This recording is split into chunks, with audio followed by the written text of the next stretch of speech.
একদল খাইছে, আরেক দল খাওয়ার জন্য রেডি হয়ে আছে। নতুন উন্নয়নের সবক শোনাতে পারলেই টাকা।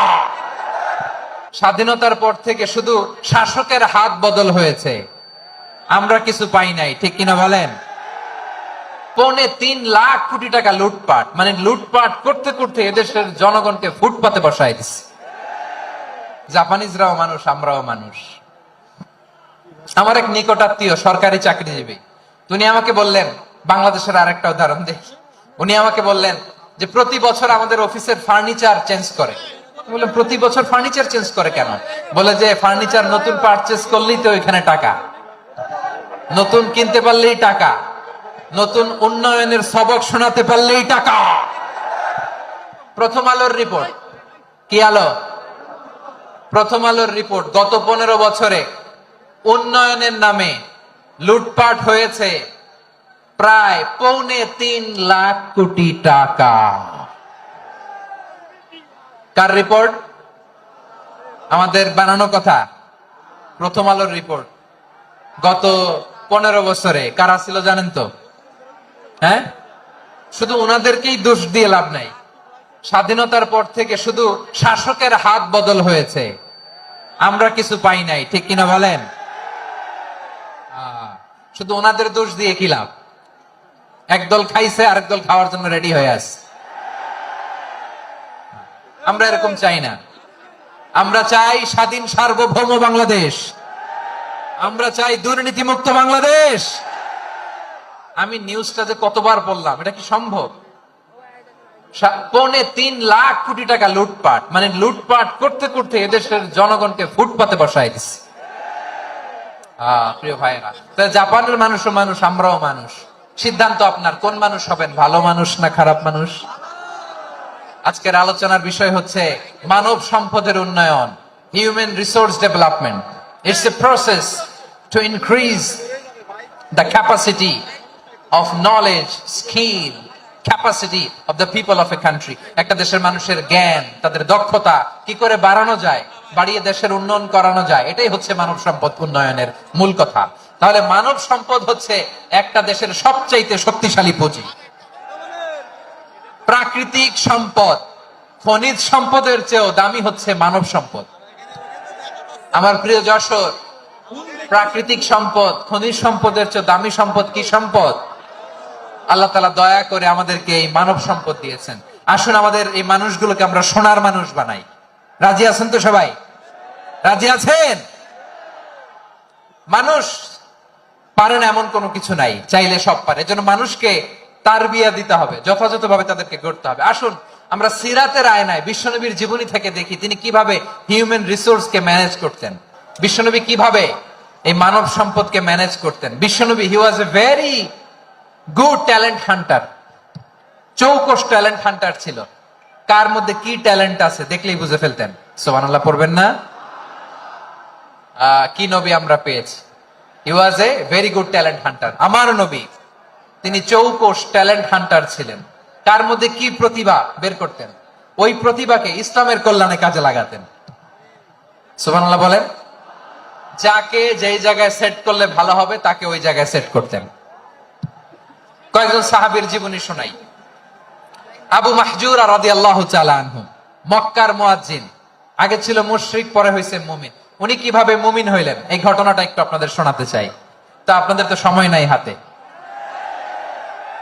সময় আছে? এই জেনজি শেষ করে দিল আজকের প্রোগ্রামটা। 1 ঘন্টা ধাক্কা ধাক্কি করে কেমনে দাঁড়ায় আছে আমি বুঝলাম না। 8ম হিজরিতে হুনাইনের যুদ্ধে রাসূল সাল্লাল্লাহু আলাইহি ওয়াসাল্লাম ফিরে আসতেছেন মদিনায়। পথিমধ্যে বেলাল রাদিয়াল্লাহু তাআলা আনহু আযান দিচ্ছেন। কি দিচ্ছেন? তো পাশে ছিল মুশরিকদের একটা পল্লী, কিছু মুশরিক তরুণ, কিছু অমুসলিম কিশোর, তারা আযানকে ব্যঙ্গ করতেছে। আমাদের বাংলায় মুখ ভেঙ্গানো বলে আর কি। বেলাল রাদিয়াল্লাহু তাআলা আনহু আযান দিচ্ছেন, ওই বাচ্চাগুলো মুশরিক, তো ওরা আযানকে ব্যঙ্গ করতেছে, বিকৃতি করে ওরাও আযান দিচ্ছে। উদ্দেশ্য হচ্ছে আযানকে নিয়ে ঠাট্টা করা। উদ্দেশ্য কি? ঠাট্টা করা। ব্যাপারটা মনে কষ্ট পাওয়ার মতো ব্যাপার না? কিন্তু বিশ্বনবী ওইখানে দেখেন কি খুঁজলেন। বিশ্বনবী খেয়াল করলেন অমুসলিম কিশোরদের মধ্যে থেকে একটা কিশোরের গলাটা বড় দরাজ গলা, কণ্ঠটা বড় সুন্দর। খেয়াল করে দেখলেন যে কিছু কিশোর বেলালের আজানকে ব্যঙ্গ করে, বিকৃতি করে, কিন্তু একজনের কণ্ঠ দেখতে পাচ্ছেন না এত দূরে, কিন্তু কণ্ঠটা বড় সুন্দর, দরাজ গলা। বিশ্বনবী সাহাবীদেরকে বললেন, ধরো এগুলারে, ধরো। সবগুলারে ধরে বিশ্বনবীর সামনে আনা হলো। ওরা হাঁটু গেড়ে বসলো। বিশ্বনবী বললেন, তোমাদের মধ্যে কে যেন ব্যঙ্গ করে আজান দিচ্ছিল, তার গলাটা বড় উঁচু, গলার বেসটা বড় মজবুত, মেলোডিয়াস, সুমধুর কণ্ঠ। কে? আবু মাহজুরা বলে, আমার বন্ধুরা সবাই আমার দিকে আঙ্গুল দেখায়, আমি পড়ে গেছি বিপদে। রাসূল সাল্লাল্লাহু আলাইহি ওয়াসাল্লাম বাকি অমুসলিম তরুণদেরকে ছেড়ে দিলেন, বললেন তোমরা যাও। এবার আবু মাহজুরারে পাইছে। আবু মাহজুরার চুলের মধ্যে হাত দিলেন বিশ্বনবী, মাথায় হাত দিয়ে বললেন, এবার আজান দাও দেখি। আবু মাহজুরা বলে, আমি তো আজান দিতে জানি না, কারণ আমি তো বেলালেরটা শুইনা দিছি, আমার তো মুখস্থ নাই, আমি তো আজান দিতে জানি না। বিশ্বনবী বললেন, জানো না? তাহলে আসো, আমি তোমারে শিখাই দেই। সুবহানাল্লাহ পড়া। আবু মাহজুরা হাঁটু গেড়ে বসে, বিশ্বনবীর মোবারক হাত আবু মাহজুরার চুলের মধ্যে। বিশ্বনবী আজানের মুআল্লিম আবু মাহজুরাকে বলতেছে, ঠিক আছে তোমারে শিখাই দিচ্ছি, আমি যা যা বলবো আমার সাথে সাথে বলো, পারবা? আবু মাহজুরা বলে, পারবো। বিশ্বনবী আজান দিচ্ছেন, মাথায় হাত দিয়ে, আল্লাহু আকবার, আল্লাহু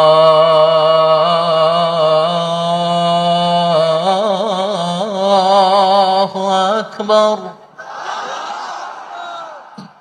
আবু মাহজুরা এই বাক্যটা পড়লেন। বিশ্বনবী দ্বিতীয় বাক্য পড়তে আরম্ভ করলেন, আল্লাহু আকবার,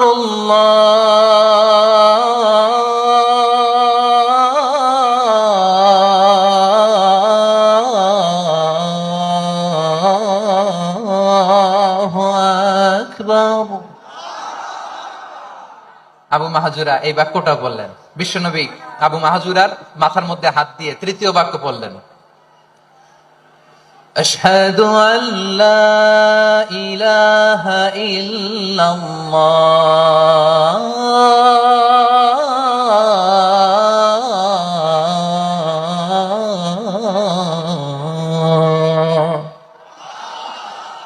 আবু মাহজুরা তৃতীয় বাক্য পড়লেন। বিশ্বনবী একটা বাক্য পরে আবু মাহজুরা পরে, বিশ্বনবী পরে আবু মাহজুরা পরে। আবু মাহজুরা কিন্তু অমুসলিম, মুশরিক।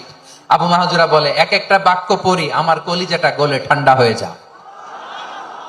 এতদিন মোহাম্মদকে গালি দিতাম, এখন মোহাম্মদ আমার মাথায় যখন হাত রাখছে আমার সারা শরীর ঠান্ডা হয়ে গেছে। বিশ্বনবী আজান শিখাচ্ছেন, একটা একটা বাক্য পড়ে আবু মাহজুরাও পড়ে, বিশ্বনবী পড়ে আবু মাহজুরাও পড়ে। পুরো বাক্যগুলো যখন শেষ, আজান শেষ, আবু মাহজুরাও যখন পুরো আজান পড়লেন, আবু মাহজুরা বললেন, এতদিন মোহাম্মদের চেহারা দেখলে আমার ঘৃণা লাগতো, আজ থেকে মোহাম্মদের চেহারার চেয়ে প্রিয় চেহারা আমার কাছে নাই।